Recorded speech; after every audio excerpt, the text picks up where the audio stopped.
بسم اللہ الرحمن الرحیم۔ اس وقت سارے لوگ پریشان ہیں، اور سب سے بڑی پریشانی جو آ رہی ہے وہ معاش کی ہے کہ ہماری روزی جو ہے، روزی کا مسئلہ ہے۔ لوگ کہتے ہیں تنگی ہے، گھروں میں فاقے ہیں۔ قرآن حدیث نے تو ہر جگہ ہماری رہنمائی فرمائی ہے، ہم ان تنگیوں سے نکل سکتے ہیں۔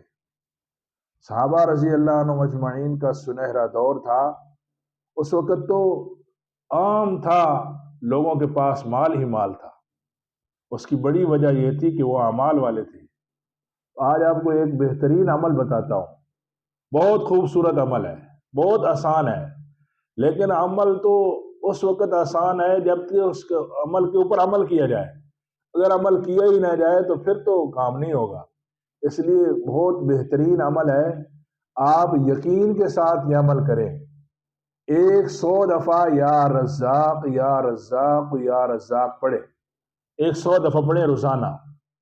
یہ آپ 7 دن، 11 دن یا 21 دن تک عمل کریں، انشاءاللہ اللہ فراوانی دے گا، وہاں سے روزی ملے گی جہاں سے آپ کو گمان بھی نہیں ہوگا۔ اس لیے دوسرا وظیفہ یہ ہے، وہ بھی اسی رزق کے لیے ہے۔ وہ قرآن عظیم الشان کی بہترین آیت ہے، واللہ یرزق من یشاء بغیر حساب۔ اس کو 111 دفعہ پڑھنا ہے، لیکن یہ ہے کہ اول آخر درود شریف پڑھا جائے۔ تو درود شریف تو ہر عمل کے ساتھ ضروری ہے، یہ تو بہترین چیز ہے درود شریف عمل کو قبول کروانے کے لیے۔ اول آخر 3 دفعہ یا 7 دفعہ درود شریف پڑھا جائے، اور 111 دفعہ واللہ یرزق من یشاء بغیر حساب پڑھے، اللہ وہاں سے روزی دے گا جہاں سے گمان بھی نہیں ہوگا۔ اس عمل کو آپ سنجیدگی سے کریں، انشاءاللہ اللہ آسانی پیدا کر دے۔